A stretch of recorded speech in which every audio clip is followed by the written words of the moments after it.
High guys, welcome back to my channel. మాన్స్టర్స్కి మరియు Godzilla ఎక్స్కాంగ్కి సంబంధించిన వీడియోస్ మన ఛానల్లో చాలా ఉన్నాయి. ఇన్ కేస్ మీరు ఎవరైనా చూడకపోతే వెళ్ళి చూసేయండి. 2014లో వచ్చిన గాడ్జిల్లా మూవీ మాన్స్టర్స్లోనే వన్ ఆఫ్ ద బెస్ట్ మూవీగా నిలిచింది. మాన్స్టర్స్కి ఈ మూవీ మంచి స్టార్ట్ ఇచ్చింది అనుకోండి. అలాగే గాడ్జిల్లా అనే ఒక టైటాన్ గురించి ఈ మూవీ ద్వారా మనం బాగా తెలుసుకుందాం.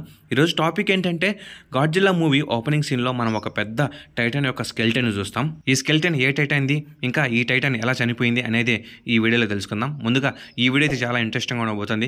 ఎవరు స్కిప్ చేయకుండా లాస్ట్ వరకు అయితే చూసేయండి. అలాగే ఈ వీడియో మీకు బాగా నచ్చింది అయితే లైక్ చేయండి, షేర్ చేయండి, సబ్స్క్రైబ్ చేసుకోండి. ఇక మెయిన్ కంటెంట్లోకి వెళ్దాం. మాన్స్టర్స్ ఫ్యాన్స్ అందరికీ తెలుసు గాడ్జిల్లా స్పీసెస్కి ఏమైందని. పాస్ట్లో జరిగిన టైటన్ వార్స్ వల్ల గాడ్జిల్లా స్పీసెస్ అంతరించిపోయాయి. చివరికి మన గాడ్జిల్లా ఒకటే మిగులుతాడు. దీని అంతటికీ కారణం కాంగ్స్ అండ్ మ్యూటోసే. పాస్ట్లో కాంగ్ స్పీసెస్కి మరియు గాడ్జిల్లా స్పీసెస్ మధ్య టైటన్ వార్ ఎలా స్టార్ట్ అయిందని మనకు గాడ్జిల్లా ఎక్స్కాంగ్ దాని వ్యూఎంపర్లో చూపిస్తారు. మరి మ్యూటోస్కి మరియు గాడ్జిల్లాస్కి టైటన్ వార్ ఎలా స్టార్ట్ అయింది, ఎందుకు స్టార్ట్ అయిందని మనకు క్లారిటీ అయితే లేదు. 2014 గాడ్జిల్లా మూవీ ఓపెనింగ్ సీన్లో ఫిలిప్పీన్స్లో తవ్వకాల్లో మోనార్క్ వాళ్ళకి ఒక టైటాన్ యొక్క స్కెల్టన్ అయితే కనిపిస్తుంది.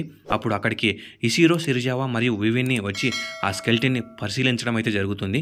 వివిన్ని ఈ స్కెల్టన్ గాడ్జిల్లాదే అని సిరిజావాతో చెప్తుంది. అప్పటికి గాడ్జిల్లా ఎవరికి కనిపించదు. బయట ఉన్న జనాలకి గాడ్జిల్లా మరియు మ్యూటోస్ లాంటి టైటన్స్ ఉన్నాయని కూడా తెలియదు. మోనార్క్ వాళ్ళు అందరూ కలిసి గాడ్జిల్లా ఇక లేదు, చనిపోయిందని అనుకుంటారు. 1954లో ఒక పెద్ద బాంబుతో గాడ్జిల్లాని చంపేశాం అనుకున్నారు అందరూ. కానీ సిరిజావా వివేని చెప్పిన మాట నమ్మడు. ఇది గాడ్జిల్లాది కాదు, ఈ స్కెల్టన్ చూస్తూ ఉంటే కొన్ని వందల వేల సంవత్సరాలు నాటిది అని అంటాడు. అలాగే దీని ఎముకలు చూస్తూ ఉంటే గాడ్జిల్లా లాగే ఉంది.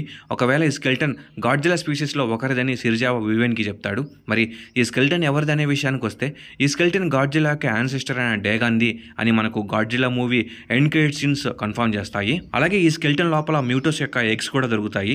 పాస్ట్లో గాడ్జిల్లా యాన్సిస్టర్ అయిన డేగన్ మాన్స్టర్స్లో one of the most powerful అయిన టైటాన్. మరి ఇంత పవర్ఫుల్ అయిన టైటాన్ని ఏ టైటాన్ చంపిందనే విషయానికి వస్తే డేగన్ని మ్యూటో ప్రైమ్ చంపిందని మనము ఈ మూవీ మరియు గాడ్జిల్లా ఆఫ్టర్ షాక్ నావెల్ ద్వారా తెలుసుకోవచ్చు. మ్యూటో ప్రైమ్ మాన్స్టర్స్లోని one of the most powerful అయిన టైటాన్. మ్యూటోస్ మరియు గాడ్జిల్లా స్పీసీస్ కొన్ని వందల వేల సంవత్సరాల నుండి ఫైట్ చేసుకుంటున్నాయని ఈ మూవీ ద్వారా తెలుస్తుంది. పాస్ట్లో డేగన్కి మరియు మ్యూటో ప్రైమ్కి జరిగిన ఒక ఫైట్లో మ్యూటో ప్రైమ్ తన ఎగ్స్ని డేగన్ బాడీలో ఇంజెక్ట్ చేస్తుంది. అప్పటికి గాయపడ్డ డేగన్ ఆ ఎగ్స్ వల్ల ఇన్ఫెక్ట్ అయి చనిపోతాడు. ఈ విధంగా మ్యూటోస్ గాడ్జిల్లా స్పీసీస్ని లేకుండా చేయాలని డిసైడ్ అవుతాయి. కానీ మన గాడ్జిల్లా ముందు అది కుదరదు. మన గాడ్జిల్లా మేల్ అండ్ ఫీమేల్ మ్యూటోస్ని చంపేస్తాడు. అలాగే మ్యూటోస్ ఎగ్స్ కూడా డెస్ట్రాయ్ అయిపోతాయి. ఇంకా ఇది గైస్ వీడియో. ఈ వీడియో మీకు బాగా నచ్చింది లైక్ చేయండి, షేర్ చేయండి, సబ్స్క్రైబ్ చేసుకోండి. నేను మీరు కోరేది ఒక లైక్, ఒక సబ్స్క్రైబ్ మాత్రమే. అలాగే 5K సబ్స్క్రైబర్స్కి మన దగ్గర ఒక సర్ప్రైజ్ ఉంది. Okay, bye guys.